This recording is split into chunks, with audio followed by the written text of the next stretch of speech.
जय गौ माता दी। सतीश कुमार जी, जो पिछले 40 साल से आप ये स्ट्रगल कर रहे हो गौ हत्या को बंद करने के लिए, उसकी जो मोटिवेशन है आपको कहाँ से मिली 40 साल पहले 1980 से, बताइए। जय गौ माता की। ये जो क्वेश्चन है तुसी बहुत लंबी स्टोरी है ये, फिर भी मैं कोशिश करांगा शॉर्टकट थानू मैं दसांगा। तकरीबन 40 साल पहला मैं अखाड़े दे अंदर पहलवानी समझ लो, power lifting, weight lifting, body building की प्रैक्टिस करा करता सी। सवेरे 4 बजे के करीब मैं अखाड़े दे अंदर जाया करता सी। अचानक की हुंदा, एक महात्मा टाइप बजुर्ग जिहदी उम्र 100 साल के करीब होनी है, पर ਜਿਹੜੇ ਉਹਦੇ ਬਾਣਾ ਪਾਇਆ ਹੋਇਆ ਸੀ ਉਹ ਇੱਕ ਇਹੋ ਜਿਹਾ ਬਾਣਾ ਸੀ, ਉਹਦੇ ਕੁੜਤੇ ਦੇ ਉੱਪਰ ਤਕਰੀਬਨ 50 ਤੋਂ 100 ਟਾਕੀ ਲੱਗੀ ਹੋਈ ਸੀ। ਇਵੇਂ ਜਾਪਦਾ ਸੀ ਵੀ ਇਹ ਦੁਨੀਆ ਦਾ ਸਭ ਤੋਂ ਗਰੀਬ ਬੰਦਾ ਹੈ, ਪਰ ਮੈਨੂੰ ਲੱਗ ਰਿਹਾ ਸੀ ਵੀ ਇਹ ਕਾਰਨ ਕੋਈ ਹੋਰ ਹੈ। ਤੇ ਮੈਂ ਉਹਨਾਂ ਨੂੰ ਸਵੇਰੇ ਜਦੋਂ ਮੈਂ ਜਿਮ ਜਾਣਾ 4-4:30 ਵਜੇ ਦੇ ਕਰੀਬ, ਉਹ ਮੈਨੂੰ ਬਜ਼ੁਰਗ ਟੱਕਰਦੇ ਆ ਰਸਤੇ 'ਚ, ਉੱਪਰ ਨੂੰ ਮੂੰਹ ਕਰਕੇ ਰੱਬ ਨੂੰ ਹਾਕਾ ਮਾਰ ਰਹੇ ਸੀ, ਕਹਿੰਦੇ ਉਹ ਰੱਬਾ ਕਿੱਥੇ ਆ ਤੂੰ, ਇਵੇਂ ਗੱਲਾਂ ਕਰ ਰਹੇ ਸੀ। ਮੈਂ ਬੜਾ ਹੈਰਾਨ ਹੋਇਆ ਵੀ ਇਹ ਕਿਹੋ ਜਿਹਾ ਸ਼ਖਸ ਹੈ ਜਿਹੜਾ ਭਗਵਾਨ ਨਾਲ ਸਿੱਧੀਆਂ ਗੱਲਾਂ ਕਰ ਰਿਹਾ। ਤਾਂ ਮੈਂ ਅਖਾੜੇ ਦੇ ਅੰਦਰ ਚਲੇ ਜਾਣਾ, ਆਪਣੀ ਐਕਸਰਸਾਈਜ਼ ਲਗਾਣੀ। 2 ਘੰਟੇ ਬਾਅਦ ਜਦੋਂ ਮੈਂ ਵਾਪਸ ਜਾ ਰਿਹਾ ਹੁੰਦਾ ਸੀ ਆਪਣੇ ਘਰ ਨੂੰ, ਸਾਡੇ ਘਰ ਦੇ ਨੇੜੇ ਇੱਕ ਪਾਰਕ ਹੈ, ਉਹੀ ਬਾਬਾ ਜਿਹਦੇ ਟਾਕੀਆਂ ਵਾਲੇ ਕੱਪੜੇ ਲਾਏ ਹੋਏ ਸੀ, ਸੋਟੀ ਹੱਥ 'ਚ ਫੜੀ ਹੋਈ ਸੀ, ਐਨਕਾਂ ਲੱਗੀਆਂ ਹੋਈਆਂ ਸੀ, ਉਹ ਇੱਕ ਰੇਹੜੀ ਵਾਲੇ ਦੇ ਕੋਲ ਖੜਿਆ। ਰੇਹੜੀ ਵਾਲੇ ਨੂੰ ਪੁੱਛਦਾ ਵੀ ਇਹ ਸਬਜ਼ੀ ਕਿੰਨੇ ਦੀ ਸਬਜ਼ੀ ਹੈ ਰੇਹੜੀ ਤੇ ਭਲੇ ਟਾਈਮ ਦੀ ਗੱਲ ਹੈ, ਉਹ ਕਹਿੰਦਾ 400-500 ਰੁਪਏ ਉਸਨੇ ਸ਼ਾਇਦ ਰੇਟ ਦੱਸਿਆ। ਤੇ ਉਹਨਾਂ ਨੇ ਜੇਬ 'ਚ ਹੱਥ ਪਾਇਆ, ਪਟੀ ਹੋਈ ਜੇਬ, ਪਟਿਆ ਹੋਇਆ ਕੁੜਤਾ, ਵਿੱਚੋਂ ਨਵੇਂ ਨੋਟ 100-100 ਦੇ, ਉਦੋਂ 500 ਦਾ ਨੋਟ ਨਹੀਂ ਹੁੰਦਾ ਸੀ, ਤੇ ਉਹ ਨੋਟ ਉਸਨੂੰ ਰੇਹੜੀ ਵਾਲੇ ਨੂੰ ਦਿੱਤੇ ਤੇ ਉਹਨੂੰ ਕਿਹਾ ਰੇਹੜੀ ਨੂੰ ਮੁੱਧੀ ਕਰਦੇ ਸੜਕ ਤੇ ਦੁਕਾਨਦਾਰ ਨੇ, ਜਿਹੜਾ ਰੇਹੜੀ ਵਾਲਾ ਸੀ ਚਾਲਕ, ਉਸਨੇ ਪੈਸੇ ਜੇਬ 'ਚ ਪਾਏ ਤਾਂ ਰੇਹੜੀ ਮੁੱਧੀ ਕਰਤੀ ਸੜਕ ਤੇ ਉੱਥੇ ਜਿਹੜੀਆਂ ਗਊਆਂ ਆਲੇ ਦੁਆਲੇ ਖੜੀਆਂ ਸੀ ਉਹਨਾਂ ਨੂੰ, ਗਊਆਂ ਨੂੰ ਪਾ ਦਿੱਤੀ ਸਬਜ਼ੀ, ਉਹ ਗਊਆਂ ਖਾਣ ਲੱਗ ਪਈਆਂ। ਇਹੋ ਜਿਹਾ ਵਾਕਾ ਮੈਂ ਕਈ ਵਾਰ ਦੇਖਿਆ ਵਾਪਸੀ ਆਉਂਦੇ ਹੋਏ। ਮੇਰਾ ਮਨ ਕਰਦਾ ਸੀ ਵੀ ਮੈਂ ਇਸ ਬਾਬੇ ਨਾਲ ਗੱਲ ਕਰਾਂ। ਜੋ ਇਹ ਨਜ਼ਰ ਆ ਰਿਹਾ ਅਸਲ 'ਚ ਇਹ ਉਹ ਸ਼ਖਸ ਨਹੀਂ ਹੈ, ਇਹ ਕੋਈ ਬਹੁਤ ਵੱਡੀ ਸ਼ਖਸੀਅਤ ਹੈ ਜੋ ਆਪਣੇ ਆਪ ਨੂੰ ਇਸਨੇ ਛੁਪਾ ਕੇ ਰੱਖਿਆ ਹੋਇਆ। ਕੀ ਹੋਇਆ, ਇੱਕ ਦਿਨ ਮੈਂ ਵਾਪਸ ਆ ਰਿਹਾ ਸੀ, ਉਸ ਪਹਿਲਾਂ ਪਾਰਕ ਤੋਂ ਬਾਹਰ ਸਬਜ਼ੀ ਥੱਲੇ ਸੁੱਟ ਕੇ ਗਊਆਂ ਨੂੰ ਖਵਾਈ ਜਾਂਦੀ ਸੀ, ਤਾਂ ਉਸ ਦਿਨ ਮੈਂ ਦੇਖਿਆ ਪਾਰਕ ਦੇ ਅੰਦਰ ਇੱਕ ਸਬਜ਼ੀ ਗਾਜਰਾਂ ਦੀ ਰੇਹੜੀ ਮੁੱਧੀ ਕਰੀ ਹੋਈ ਸੀ ਤੇ ਗਊਆਂ ਖਾ ਰਹੀਆਂ ਸੀ। ਬਾਬਾ ਜੀ ਉਹਦੇ ਕੋਲ ਖੜੇ ਸੀ ਸੋਟੀ ਲੈ ਕੇ, ਤੇ ਮੇਰੇ ਤੋਂ ਰਿਹਾ ਨਾ ਗਿਆ। ਮੈਂ ਕਿਹਾ ਅੱਜ ਮੈਂ ਜ਼ਰੂਰ ਪੁੱਛਾਂਗਾ, ਬਾਬਾ ਜੀ ਨਾਲ ਗੱਲ ਕਰਾਂਗਾ ਵੀ ਇਹ ਕੌਣ ਹੈ, ਤੇ ਜਾਣ ਪਛਾਣ ਕਰਾਂਗਾ ਤੇ ਜਾਣਨ ਦੀ ਕੋਸ਼ਿਸ਼ ਕਰਾਂਗਾ ਇਹ ਚੱਕਰ ਕੀ ਹੈ। तो मैं अंदर चला गया। मैं बाबा जी ਨੂੰ राम राम करी, सत श्री अकाल बुलाई, तो बाबा जी ने बस सिर थले रखा, सिर हिला के ही मेरी जी सत श्री अकाल कबूल करी। मेरे कन्नी देखा नहीं उन्होंने। फिर मैं 2-3 गल्लां होर करियां उन्हां नाल खड़े खड़े। उन्होंने मेरी गल सुनी अनसुनी करती, मेरे वाल उन्होंने देखा नहीं, तो उन्होंने ध्यान गऊआं वाल से जड़ियां गाजरां खा रही सी। अंत च मेरे तो भी रहा नहीं गया। मैं बाबा जी नूं कहा, मैं कहा बाबा जी आ जड़ियां गाजरां तुसीं सड़क ते थल्ले पार्क च सिट्टियां, ये अद्धियां गाजरां गऊआं दे पैरां थल्ले आके खराब हो रही। जे कोई खुरली बनाई जाए तो ये सब्जी जिहड़ी गाजरां उहदे च पाईयां जाण ते पूरियां सारियां गाजरां गऊआं दे मूँह च जाणगीआं। ते बाबा जी ने ये गल मेरी सुनी। उन्हां दे हत्थ च सोटी सी, सोटी थल्ले सिੱਟਤੀ। मेरे वाल उन्होंने इस तरह उपर करके देखा तो मैनू जफ्फी पा ली कुट के। कहते ओए कंजरा तू कित्थे रहा इन्नी देर, तैनू ही तो मैं लभ रहा सी, कित्थे रहा तू इन्नी देर। मैनू उन्होंने कुट के जफ्फी पा ली। मैनू इस तरह महसूस होया भी मैं इस बजुर्ग बाबा जी नू पता नहीं पिछले जन्मां तो ही शायद जानना है। अपनापन महसूस होया। ਅੰਦਰੋਂ ਇਸ ਤਰ੍ਹਾਂ ਲੱਗਿਆ ਪਤਾ ਨਹੀਂ ਸਾਡਾ ਕੋਈ ਜਨਮਾਂ ਜਨਮਾਂ ਦਾ ਨਾਤਾ ਹੈ। ਤੇ ਮੈਨੂੰ ਕਹਿੰਦੇ ਖੁਰਲੀ ਜੇ ਬਣਾ ਦਈਏ ਤਾਂ ਕੋਈ ਰੋਕੇਗਾ ਨਹੀਂ, ਇੱਥੇ ਕਮੇਟੀ ਵਾਲੇ ਕੋਈ ਹੋਰ। ਮੈਂ ਕਿਹਾ ਮੈਂ ਖੜਾਂਗਾ ਕੋਲ, ਮੈਂ ਕਿਸੇ ਨੂੰ ਰੋਕਣ ਨਹੀਂ ਦਿਆਂਗਾ, ਤੁਸੀਂ ਸਮਾਨ ਮੰਗਾਓ ਤੇ ਮੈਂ ਇਹ ਕੁੜਲੀ ਕੋੜ ਖੜ ਕੇ ਇਹ ਖੁਰਲੀ ਬਣਵਾਵਾਂਗਾ ਗਊਆਂ ਵਾਸਤੇ। ਕਹਿੰਦੇ ਠੀਕ ਹੈ। ਮੈਂ ਕਿਹਾ ਤੁਸੀਂ ਮੇਰੇ ਘਰ ਚੱਲੋ, ਮੈਂ ਤੁਹਾਨੂੰ ਘਰ ਲੈ ਕੇ ਜਾਣਾ ਚਾਹੁੰਦਾ। ਤੇ ਕਹਿੰਦੇ ਚੱਲ ਮੇਰੇ ਨਾਲ। ਤੇ ਮੈਂ ਉਹਨਾਂ ਨੂੰ ਆਪਦੇ ਘਰ ਲੈ ਗਿਆ, ਬੈਠ ਕੇ ਮੈਂ ਚਾਹ ਪਾਣੀ ਪਿਲਾਇਆ। ਤੇ ਅਗਲੇ ਦਿਨ ਉਹਨਾਂ ਨੇ ਇੱਟਾਂ ਰੇਤਾ ਸਮਾਨ ਜੋ ਮੰਗਾ ਕੇ ਇੱਕ ਬਾਹਰ ਪਾਰਕ ਦੇ ਸ਼ਾਮਾ ਪ੍ਰਸਾਦ ਮੁਖਰਜੀ ਪਾਰਕ ਹੈ ਸਾਡੇ ਪੁਰਾਣੇ ਰਾਜਪੁਰੇ ਦੇ, ਉਹਦੇ ਇੱਕ ਨਿੰਮ ਦਾ ਦਰਖਤ ਹੈ ਤੇ ਉਹਦੇ ਸਾਹਮਣੇ ਐਡਵੋਕੇਟ ਦਾ ਘਰ ਸੀ, ਹਾਈ ਕੋਰਟ ਚ ਐਡਵੋਕੇਟ ਸੀ, ਰਾਜਪੁਰੇ ਵੀ ਐਡਵੋਕੇਟ ਸੀ ਤੇ ਉਹਨਾਂ ਦਾ ਪਰਿਵਾਰ ਵੱਡਾ ਸੀ। ਇੱਕ ਉਹਨਾਂ ਦੇ ਘਰ ਦੇ ਪਿਛਲੇ ਪਾਸੇ ਐਡਵੋਕੇਟ ਸੀ, ਬਹੁਤ ਚੰਗੇ ਚੰਗੇ ਲੋਕਾਂ ਦੇ ਘਰ ਸੀ। ਤੇ ਬਾਬਾ ਜੀ ਨੂੰ ਲੱਗਦਾ ਸੀ ਇਹ ਰੋਕਣਗੇ ਨਹੀਂ ਬਣਨ ਦੇਣਗੇ, ਪਰ ਮੈਂ ਉਹਨਾਂ ਨੂੰ ਵਿਸ਼ਵਾਸ ਦਿਲਾਇਆ ਮੈਂ ਖੜਾਂਗਾ ਕੋਲ, ਮੈਂ ਨਹੀਂ ਕਿਸੇ ਨੂੰ ਰੋਕਣ ਦਿਆਂਗਾ। ਆਪਾਂ ਚੰਗਾ ਕੰਮ ਕਰ ਰਹੇ ਹਾਂ, ਗਊਆਂ ਸੜਕਾਂ ਤੇ ਭੁੱਖੀਆਂ ਫਿਰਦੀਆਂ, ਜੇ ਆਪਾਂ ਦਰਖਤ ਦੇ ਆਲੇ ਦਾਲੇ ਇੱਕ ਖੁਰਲੀ ਬਣਾ ਦਈਏ ਨਾਲੇ ਤਾਂ ਉਹ ਸਫਾਈ ਹੋ ਜਾਊਗੀ ਤੇ ਨਾਲੇ ਗਊਆਂ ਚਾਰਾ ਖਾ ਲਿਆ ਕਰਨਗੇ। ਤੇ ਉੱਥੇ ਖੜ ਕੇ ਫਿਰ ਉਹਨਾਂ ਨੇ ਉੱਥੇ ਖੁਰਲੀ ਬਣਾਈ, ਕਿਸੇ ਨੇ ਨਹੀਂ ਰੋਕਿਆ, ਨਾ ਜ਼ਰੂਰਤ ਪਈ ਰੋਕਣ ਦੀ। ਤੇ ਖੁਰਲੀ ਬਣ ਗਈ, ਚਾਰਾ ਪਾਣਾ ਸ਼ੁਰੂ ਕਰਤੇ ਗੁਰੂਆਂ ਨੇ। ਤੇ ਕਈ ਦਿਨਾਂ ਬਾਅਦ ਮੈਨੂੰ ਬੁਲਾਇਆ ਖੁਰਲੀ ਦੇ ਕੋਲ।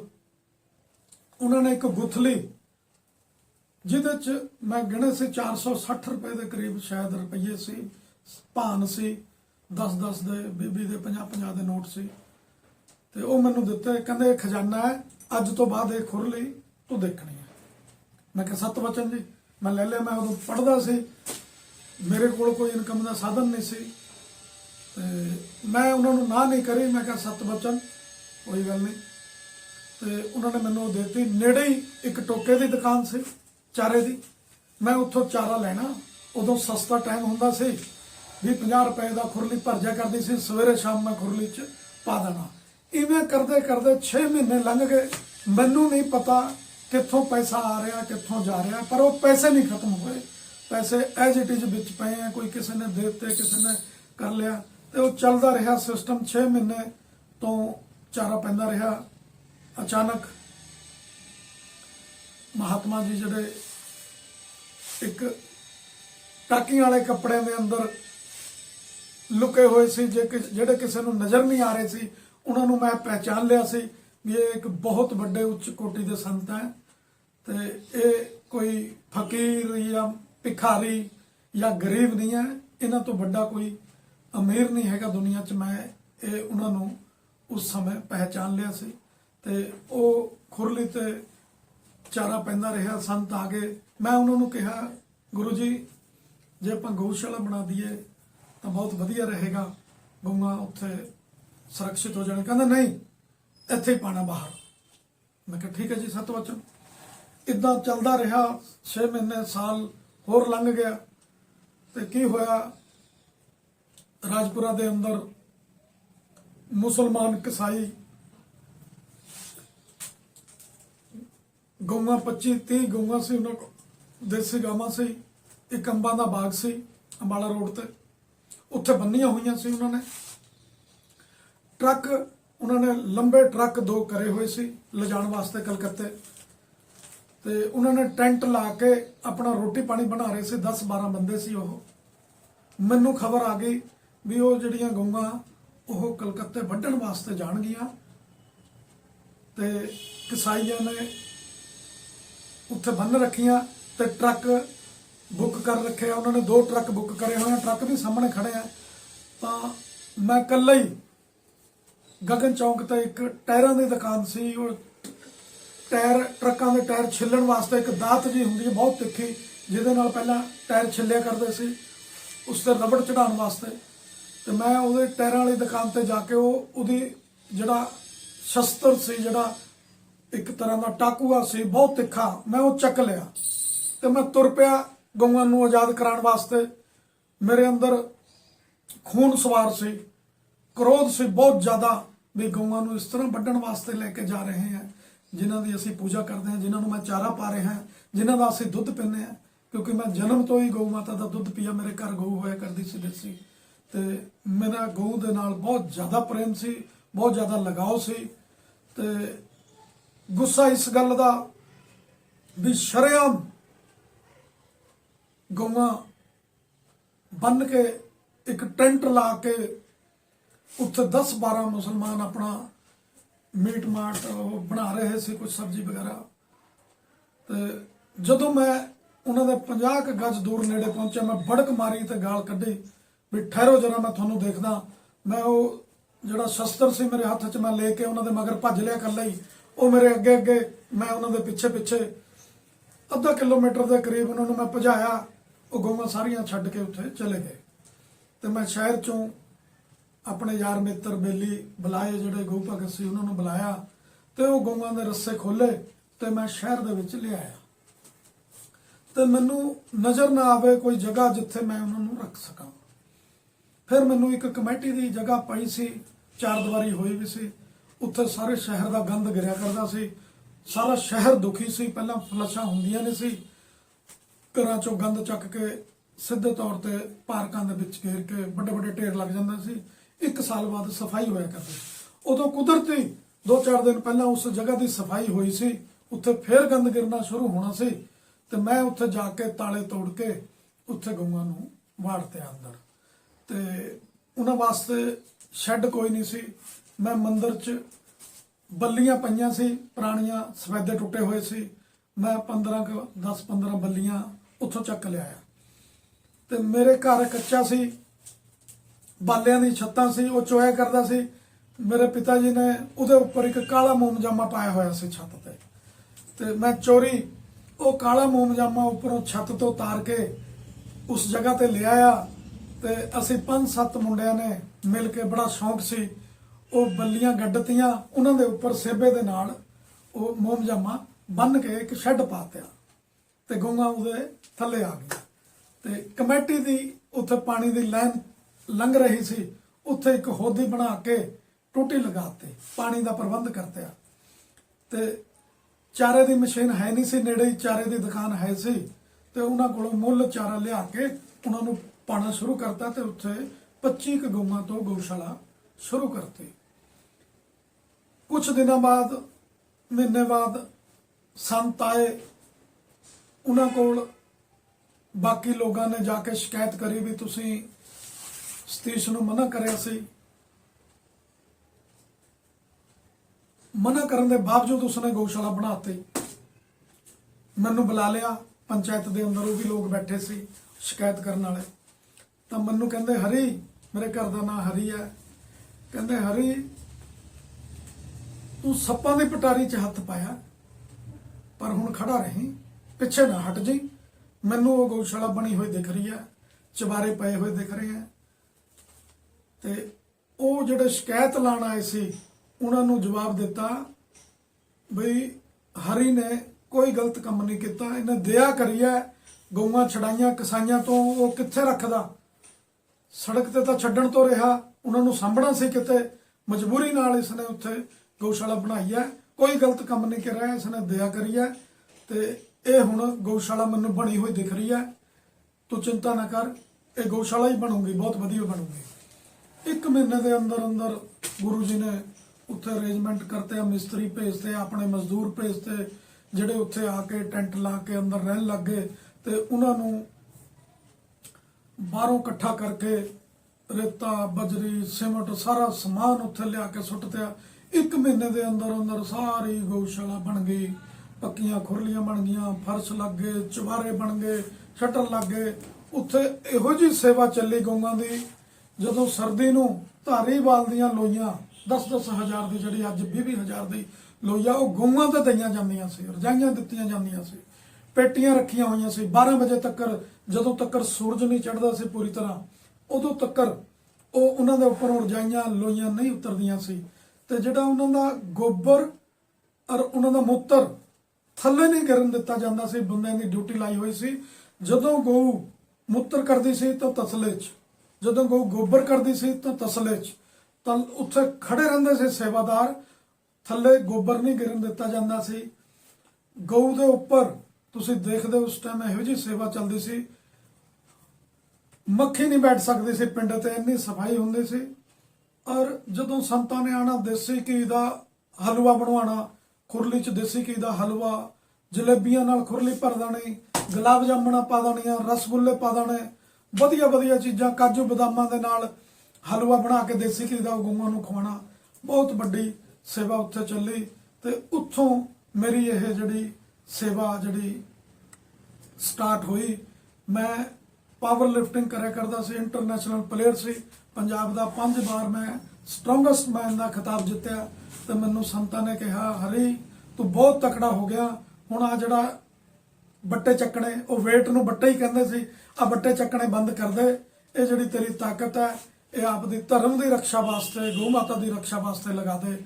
ਮੈਂ ਉਸ ਦਿਨ ਤੋਂ ਹੀ ਇਹ ਸਾਰੇ ਕੰਮ ਛੱਡ ਕੇ ਗਊ ਮਾਤਾ ਦੀ ਸੇਵਾ 'ਚ ਸੰਤਾਂ ਦਾ ਹੁਕਮ ਬਣ ਕੇ ਇਹ ਫਿਰ ਮੈਂ ਸੇਵਾ ਸ਼ੁਰੂ ਕਰੀ। ਜੈ ਗਊ ਮਾਤਾ, ਜੈ ਗਊ।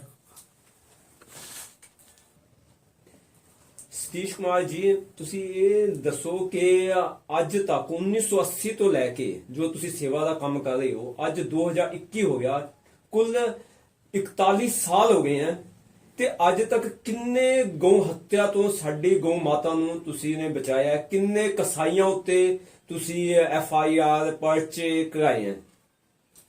ਇਹਦੀ ਮੈਂ ਪ੍ਰੋਪਰ ਗਿਣਤੀ ਤਾਂ ਨਹੀਂ ਦੱਸ ਸਕਦਾ, ਪਰ ਮੈਂ ਇੱਕ ਅੰਦਾਜ਼ਾ ਤੁਹਾਨੂੰ ਮੈਂ ਦੱਸ ਸਕਦਾ ਵੀ ਅੱਜ ਤੱਕ ਜਿਹੜਾ ਗਊ ਵੰਸ਼ ਛਡਾਇਆ ਗਿਆ ਹੈ, 10,000 ਤੋਂ ਉੱਪਰ ਤਾਂ ਗਊ ਰੱਖਿਆ ਦਲ ਵੱਲੋਂ ਪੂਰੇ ਦੇਸ਼ 'ਚ ਮੇਰੇ ਖਿਆਲ ਨਾਲ ਕੇਸ ਫਾਈਲ ਹੋ ਚੁੱਕਿਆ ਕਸਾਈਆਂ ਦੇ ਖਿਲਾਫ, ਜਿਹੜਾ ਅਸੀਂ ਕੇਸ ਕਰਵਾਇਆ। ਮੇਰੇ ਵੱਲੋਂ ਵੀ 500 550 FIR ਪੰਜਾਬ ਦੇ ਅੰਦਰ, ਹਰਿਆਣਾ ਦੇ ਅੰਦਰ, ਆਲੇ ਦੁਆਲੇ ਮੈਂ ਆਪਣੇ ਵੱਲੋਂ ਵੀ ਕਰਵਾ ਚੁੱਕਿਆ। ਮੇਰੇ ਸੰਗਠਨ ਵੱਲੋਂ ਵੀ ਹਜ਼ਾਰਾਂ ਹੀ FIR ਹੋਈਆਂ। ਪਰ ਜਿਹੜਾ ਗਊ ਵੰਸ਼ ਹੈ ਉਹ 10 ਤੋਂ 15 ਲੱਖ ਗਊ ਵੰਸ਼ ਕਸਾਈਆਂ ਦੇ ਚੁੰਗਲ ਚੋਂ ਅਸੀਂ ਬਚਾਇਆ। ਮੈਂ ਅਸੀਂ ਤਾਂ ਨਹੀਂ ਕਹਿ ਸਕਦੇ, ਭਗਵਾਨ ਦੀ ਕਿਰਪਾ, ਬਚਾਉਣ ਵਾਲੇ ਤਾਂ ਪਰਮਾਤਮਾ। ਮੈਂ ਕਈ ਵਾਰੀ ਦੱਸਦਾ ਹੁੰਦਾ ਵੀ ਮੈਂ ਆਪਣੀ ਤਾਕਤ ਨਾਲ ਇੱਕ ਵੀ ਗਊ ਮਾਤਾ ਨਹੀਂ ਬਚਾ ਸਕਿਆ, ਕਿਉਂਕਿ ਜਦੋਂ ਅਸੀਂ ਗਊ ਮਾਤਾ ਦੇ ਟਰੱਕਾਂ ਦਾ ਪਿੱਛਾ ਕਰਦੇ ਆ, ਉਹ ਗੋਲੀਆਂ ਚਲਾਉਂਦੇ ਆ ਸਾਡੇ ਤੇ, ਬਹੁਤ ਦੇਰ ਫਾਈਟ ਚੱਲਦੀ ਹੈ, ਅਸੀਂ ਕੋਸ਼ਿਸ਼ ਕਰਦੇ ਆ ਉਹਨਾਂ ਨੂੰ ਰੋਕ ਲਈਏ। ਸਾਡੇ ਕੋਲ ਛੋਟੀ ਗੱਡੀ ਹੁੰਦੀ ਹੈ, ਉਹਨਾਂ ਕੋਲ ਟਰੱਕ ਹੁੰਦਾ, ਰੋਡ ਖਾਲੀ ਹੁੰਦੀ ਹੈ, ਉਹ ਫਿਰ ਮਰਨ ਮਾਰਨ ਤੇ ਆਏ ਹੁੰਦੇ ਆ, ਸਾਨੂੰ ਦੇਖਦੇ ਸਾਰ ਫਾਇਰਿੰਗ ਸ਼ੁਰੂ ਕਰ ਦਿੰਦੇ ਆ। ਤਾਂ ਫਿਰ ਜਦੋਂ ਅਸੀਂ ਦੇਖਦੇ ਹਾਂ ਵੀ ਗੱਡੀ ਹੱਥ 'ਚ ਨਹੀਂ ਆ ਰਹੀ, ਫਿਰ ਅਸੀਂ ਹੱਥ ਖੜੇ ਕਰਕੇ ਪਰਮਾਤਮਾ ਨੂੰ ਅਰਦਾਸ ਕਰੀਦੀ ਹੈ ਬਈ ਇਹ ਪਰਮਾਤਮਾ, ਇਹ ਭਗਵਾਨ ਕ੍ਰਿਸ਼ਨ, ਇਹ ਜਿਹੜੀ ਗਊ ਮਾਤਾ ਤੁਹਾਡੀ ਹੈ, ਤੁਸੀਂ ਉਹ ਬਚਾਉਣ ਵਾਲੇ ਆ, ਸਾਡੇ 'ਚ ਤਾਕਤ ਨਹੀਂ ਹੈ ਅਸੀਂ ਤੇਰੀ ਗਊ ਮਾਤਾ ਨੂੰ ਬਚਾ ਸਕੀਏ। ਤਾਂ ਇੰਨੀ ਗੱਲ ਕਹਿਣ ਦੇ ਸਾਰ ਅਸੀਂ ਮਹਾਮੰਤਰ ਪੜਿਆ ਕਰਦੇ ਹਾਂ, ਭਗਵਾਨ ਕ੍ਰਿਸ਼ਨ ਦਾ ਨਾਮ ਲੈਂਦੇ ਆ, ਤਾਂ ਸਾਡੇ ਹੱਥ ਥੱਲੇ ਕਰਨ ਤੋਂ ਪਹਿਲਾਂ ਉਹ ਟਰੱਕ ਖੜਿਆ ਹੁੰਦਾ ਹੈ, ਜਾਂ ਉਹਦੀ ਕੋਈ ਬ੍ਰੇਕ ਫੇਲ ਹੋ ਗਈ, ਜਾਂ ਕਲਚ ਫੇਲ ਹੋ ਗਿਆ, ਜਾਂ ਉਹਦਾ ਟਾਇਰ ਪਟ ਗਿਆ, ਕੁਛ ਨਾ ਕੁਛ ਕਾਰਨ ਬਣਦਾ ਹੈ, ਜਦੋਂ ਕਿ ਉਹ ਟਰੱਕ ਆਪਣੇ ਆਪ ਉੱਥੇ ਖੜ ਕੇ ਛੱਡ ਕੇ ਭੱਜ ਜਾਂਦੇ ਆ। ਤੁਸੀਂ ਇੱਥੇ ਆਏ ਤੇ ਇੰਨੀ ਵਧੀਆ ਸਾਨੂੰ ਦੱਸੀ ਗਊ ਮਾਤਾ ਦੀ ਜੋ ਤੁਸੀਂ ਸੇਵਾ ਕਰ ਰਹੇ ਹੋ, ਤੇ ਸਾਨੂੰ ਪਬਲਿਕ ਨੂੰ ਵੀ ਇਹ ਚਾਹੀਦਾ ਹੈ ਕਿ ਜੋ ਸਾਡੇ ਰਾਸ਼ਟਰੀ ਪ੍ਰਧਾਨ ਜੋ ਸਤੀਸ਼ ਕੁਮਾਰ ਜੀ ਹਨ, ਉਹਨੂੰ ਤਨ ਮਨ ਧਨ ਨਾਲ ਤੁਸੀਂ ਸਪੋਰਟ ਕਰਨੀ ਹੈ, ਤੇ ਗਊ ਹੱਤਿਆ ਬੰਦ ਕਰਨ ਦਾ ਜੋ ਸੰਕਲਪ ਹੈ ਉਹਨੂੰ ਅੱਗੇ ਲੈ ਕੇ ਆਉਣਾ ਹੈ, ਤਾਂ ਕਿ ਸਾਡੇ ਭਾਰਤ ਵਿੱਚੋਂ ਗਊ ਵੰਸ਼ ਬਚਾਇਆ ਜਾ ਸਕੇ। ਅੰਤ 'ਚ ਮੈਂ ਤੁਹਾਨੂੰ ਇੱਕ ਗੱਲ ਹੋਰ, ਮੈਂ ਗੱਲ ਤਾਂ ਕੀ ਹੈ, ਮੇਰਾ ਸੰਦੇਸ਼ ਵੀ ਸਮਝ ਲਿਓ। ਮੈਨੂੰ ਇੱਕ ਬੜੇ ਅਫਸੋਸ ਨਾਲ ਗੱਲ ਕਹਿਣੀ ਪੈ ਰਹੀ ਹੈ, ਸਾਡੇ ਹਿੰਦੁਸਤਾਨ ਦੇ ਹਿੰਦੂ, ਬਾਹਰ ਬੈਠੇ ਹਿੰਦੂ ਵੀਰ ਵੀ, ਆਪਣੇ ਦੇਸ਼ 'ਚ ਬੈਠੇ, ਅਲੱਗ-ਅਲੱਗ ਕੰਟਰੀਆਂ 'ਚ ਬੈਠੇ ਆ, ਬਹੁਤ ਕਰੋੜਾਂ ਦੀ ਤਾਦਾਦ 'ਚ ਸਨਾਤਨੀ ਜਿਹੜੇ ਆਪਣੇ ਬੈਠੇ ਆ, ਉਹ ਲੋਕ ਸਾਰੇ ਹੀ, ਬਹੁਤ ਘੱਟ ਲੋਕ ਹੈ ਜਿਹੜੇ ਗਊ ਮਾਤਾ ਦੀ ਰੱਖਿਆ ਵਾਸਤੇ ਸਾਡੇ ਨਾਲ ਖੜਦੇ ਆ। ਪਰ ਮੈਂ ਦੇਖਿਆ 99.99 ਲੋਕ ਕੋਈ ਮੰਦਿਰਾਂ 'ਚ ਦਾਨ ਕਰ ਰਿਹਾ, ਕੋਈ ਕਿਤੇ ਦਾਨ ਕਰ ਰਿਹਾ, ਕੋਈ ਕਿਤੇ ਦਾਨ ਕਰ ਰਿਹਾ ਹੈ ਜੀ, ਤੇ ਮੰਦਿਰ ਬਣਵਾ ਰਹੇ ਆ, ਵੱਡੇ ਵੱਡੇ ਕਰੋੜਾਂ ਅਰਬਾਂ ਰੁਪਈਆ ਲਗਾ ਰਹੇ ਆ। ਪਰ ਮੈਂ ਇਹ ਕਹਿਣਾ ਚਾਹਾਂਗਾ, ਜੇ ਗਊ ਮਾਤਾ ਨਾ ਬਚੀ ਤਾਂ ਮੰਦਿਰ ਜਾਣ ਦਾ ਕੋਈ ਫਾਇਦਾ ਨਹੀਂ ਹੈ। ਜੇ ਗਊ ਬਚੇਗੀ ਤਾਂ ਆਪਣਾ ਧਰਮ ਬਚ ਸਕਦਾ ਹੈ, ਮੰਦਿਰ ਦੇ ਨਾਲ ਆਪਣਾ ਧਰਮ ਕਦੀ ਨਹੀਂ ਬਚ ਸਕਦਾ। ਕਿਉਂਕਿ ਜਦੋਂ ਭਗਵਾਨ ਕ੍ਰਿਸ਼ਨ ਦੀ ਆਰਾਧਿਆ ਗਊ ਮਾਤਾ ਦਾ ਰਕਤ ਧਰਤੀ ਤੇ ਗਿਰ ਰਿਹਾ ਹੈ, ਜਦੋਂ ਤੱਕ ਸ਼ਾਸਤਰ ਕਹਿ ਰਹੇ, ਮੈਂ ਨਹੀਂ ਕਹਿ ਰਿਹਾ, ਉੱਥੇ ਯੋਗ ਜਪ ਤਪ ਭਜਨ ਪੂਜਨ ਕਿਸੇ ਵੀ ਚੀਜ਼ ਦਾ ਫਲ ਨਹੀਂ ਮਿਲਦਾ। ਮੇਰੀ ਅਪੀਲ ਹੈ ਵੀ ਜੇ ਤੁਸੀਂ ਆਪਣੇ ਆਪ ਨੂੰ ਇਸ ਸੰਸਾਰ ਚੋਂ ਕੱਢਣਾ ਹੈ, ਕੋਈ ਪੁੰਨ ਦਾਨ ਕਰਨਾ ਹੈ, ਆਪਣਾ ਕਲਿਆਣ ਤੁਸੀਂ ਚਾਹੁੰਦੇ ਹੋ, ਤਾਂ ਗਊ ਮਾਤਾ ਦੀ ਰੱਖਿਆ ਕਰੋ। ਜਿੰਨੇ ਵੀ ਗਊ ਰਕਸ਼ਕ ਇਸ ਦੇਸ਼ 'ਚ ਆਪਣੀ ਜਾਨ ਹਥੇਲੀ ਤੇ ਰੱਖ ਕੇ ਗਊ ਮਾਤਾ ਦੀ ਰੱਖਿਆ ਕਰ ਰਹੇ ਹਨ, ਉਹਨਾਂ ਦਾ ਸਹਿਯੋਗ ਕਰੋ ਤਾਂ ਕਿ ਗਊ ਮਾਤਾ ਜ਼ਿਆਦਾ ਤੋਂ ਜ਼ਿਆਦਾ ਬਚਾਈ ਜਾ ਸਕੇ। ਮੈਂ ਇੱਕ ਗੱਲ ਦਾ ਚੈਲੰਜ ਕਰਨਾ ਚਾਹੁੰਦਾ, ਸਰਕਾਰ ਜਿੰਨੇ ਮਰਜ਼ੀ ਵੱਡੇ ਕਾਨੂੰਨ ਬਣਾ ਲੇ, ਕਾਨੂੰਨ ਦੇ ਨਾਲ ਗਊ ਮਾਤਾ ਨਹੀਂ ਬਚੇਗੀ। ਕਿਉਂਕਿ ਅੱਜ ਵੀ ਕਾਨੂੰਨ ਬਣੇ ਹੋਏ ਆ, 2-4 ਸਟੇਟਾਂ ਨੂੰ ਛੱਡ ਕੇ ਸਭ ਜਗ੍ਹਾ ਤਸਕਰੀ ਹੋ ਰਹੀ ਹੈ, ਗਊਆਂ ਵੱਢ ਰਹੀਆਂ। ਉਸ ਨੂੰ ਜੇ ਰੋਕਣ ਵਾਲੇ ਆ ਤਾਂ ਸਿਰਫ ਗਊ ਰੱਖਿਆ ਦਲ ਦੀ ਫੌਜ ਹੈ ਜਿਹੜੀ ਉਹਨਾਂ ਨੂੰ ਰੋਕ ਸਕਦੀ ਹੈ, ਜਿਹੜੀ ਜਾਨ ਹਥੇਲੀ ਤੇ ਧਰ ਕੇ ਉਹਨਾਂ ਦੇ ਚੁੰਗਲ ਚੋਂ ਗਊਆਂ ਨੂੰ ਬਚਾ ਰਹੀ ਹੈ। ਇਸ ਕਰਕੇ ਗਊ ਰਕਸ਼ਕਾਂ ਦਾ ਸਾਥ ਦਿਓ। ਗਊ ਰਕਸ਼ਕਾਂ ਦਾ ਜਿਹੜਾ ਸਾਥ ਹੈ ਉਹ ਭਗਵਾਨ ਕ੍ਰਿਸ਼ਨ ਦਾ ਸਾਥ ਹੈ, ਕਿਉਂਕਿ ਸਭ ਤੋਂ ਵੱਡੇ ਜਿਹੜੇ ਦੁਨੀਆ ਦੇ ਗਊ ਰਕਸ਼ਕ ਹੈ ਭਗਵਾਨ ਕ੍ਰਿਸ਼ਨ ਹੈ, ਜਿਨ੍ਹਾਂ ਨੇ ਸਾਨੂੰ ਗਊ ਰਕਸ਼ਾ ਸਿਖਾਉਣ ਵਾਸਤੇ ਇੱਕ ਗਵਾਲੇ ਦੇ ਘਰ ਪੈਦਾ ਹੋਏ ਔਰ ਸਾਨੂੰ ਲੱਖਾਂ ਹੀ ਗਊ ਪਾਲ ਕੇ ਗਊਆਂ ਚਾਰੀਆਂ, ਉਹਨਾਂ ਨੇ ਗਊਆਂ ਰਾਖਸ਼ਾਂ ਤੋਂ ਬਚਾਈਆਂ ਉਹਨਾਂ ਦਾ ਵੱਧ ਕਰਕੇ, ਤੇ ਉਹ ਵੀ ਸਾਨੂੰ ਉਹਨਾਂ ਤੋਂ ਸਿੱਖਿਆ ਲੈਣੀ ਚਾਹੀਦੀ ਹੈ। ਉਹਨਾਂ ਨੇ ਸਾਨੂੰ ਕੀ ਸੰਦੇਸ਼ ਦਿਆ। ਮੇਰੀ ਤਾਂ ਇਹੀ ਬੇਨਤੀ ਹੈ ਬਾਰ-ਬਾਰ, ਜਿਸ ਨੇ ਵੀ ਹਿੰਦੂ ਨੇ ਆਪਣਾ ਜਿਹੜਾ ਕਲਿਆਣ ਚਾਹੁੰਦਾ ਹੈ, ਉਹ ਪੂਜਾ ਪਾਠ ਨਾਲ ਕਲਿਆਣ ਨਹੀਂ ਹੋਣਾ, ਉਹ ਮੰਦਿਰਾਂ 'ਚ ਜਾਣ ਨਾਲ ਕਲਿਆਣ ਨਹੀਂ ਹੋਣਾ, ਜਦੋਂ ਤੱਕ ਆਪਾਂ ਆਪਣੀ ਗਊ ਮਾਤਾ ਨੂੰ ਨਹੀਂ ਬਚਾ ਲੈਂਦੇ। ਅੱਜ ਧਰਤੀ ਤੇ ਜੋ ਸਭ ਤੋਂ ਜ਼ਿਆਦਾ ਜ਼ੁਲਮ ਹੋ ਰਿਹਾ ਹੈ ਗਊ ਮਾਤਾ ਤੇ ਹੋ ਰਿਹਾ, ਜਿਹੜੀ ਸਾਨੂੰ ਦੁੱਧ ਪਿਲਾ ਰਹੀ ਹੈ, ਸਾਡੀਆਂ ਪੀੜ੍ਹੀਆਂ ਪਾਲਤੀਆਂ, ਜਿਸ ਨੇ ਸਾਨੂੰ ਇਸ ਲੋਕ 'ਚ ਵੀ ਉਹ ਸੇਵਾ ਕਰ ਰਹੀ ਹੈ, ਸਹਾਇਤਾ ਕਰ ਰਹੀ ਹੈ, ਸਾਨੂੰ ਪਾਲ ਰਹੀ ਹੈ, ਪਰ ਲੋਕ 'ਚ ਵੀ ਸਾਨੂੰ ਉਹ ਆਪਣੀ ਪੂੰਛ ਪੜਾ ਕੇ ਉਹ ਜਿਹੜੀ ਵੈਤਰਨੀ ਨਦੀ ਹੈ ਉਸ ਚੋਂ ਪਾਰ ਉਸਨੇ ਕਰਨਾ ਹੈ, ਸ਼ਾਸਤਰਾਂ 'ਚ ਲਿਖਿਆ ਹੈ। ਇਸ ਕਰਕੇ ਜੇ ਕਿਸੇ ਨੇ ਇਸ ਨਰਕ ਭਰੇ ਸੰਸਾਰ ਚੋਂ ਨਿਕਲਣਾ ਹੈ ਤਾਂ ਗਊ ਮਾਤਾ ਦੀ ਸੇਵਾ 'ਚ ਲੱਗ ਜਾਓ, ਗਊ ਰਕਸ਼ਾ 'ਚ ਲੱਗ ਜਾਓ ਔਰ ਗਊ ਰਕਸ਼ਕਾਂ ਦਾ ਵੱਧ ਤੋਂ ਵੱਧ ਸਹਿਯੋਗ ਕਰੋ। ਅਸੀਂ ਇੱਕ ਵੀ ਗਊ ਮਾਤਾ ਨੂੰ ਜੇ ਸਾਡੇ ਸਹਿਯੋਗ ਦਿੰਦੇ ਆ, ਜਿਹੜੇ ਵੱਡੇ ਵੱਡੇ ਮੰਦਿਰਾਂ ਨੂੰ ਸਹਿਯੋਗ ਦੇਣੇ ਵਾਲੇ, ਜੇ ਕਿਤੇ ਗਊ ਰਕਸ਼ਕਾਂ ਨੂੰ ਸਹਿਯੋਗ ਦੇਣ, ਮੈਂ ਚੈਲੰਜ ਨਾਲ ਕਹਿ ਰਿਹਾ, ਇੱਕ ਵੀ ਗਊ ਧਰਤੀ ਤੇ ਕਸਾਈ ਅੱਖ ਚੱਕ ਕੇ ਨਹੀਂ ਦੇਖੂਗਾ, ਵੱਢਣ ਨਹੀਂ ਦੇਵਾਂਗੇ। ਇਹ ਮੇਰਾ ਸਾਰਿਆਂ ਨੂੰ ਪ੍ਰੋਮਿਸ ਹੈ। ਜੈ ਹਿੰਦ, ਜੈ ਗਊ ਮਾਤਾ ਕੀ।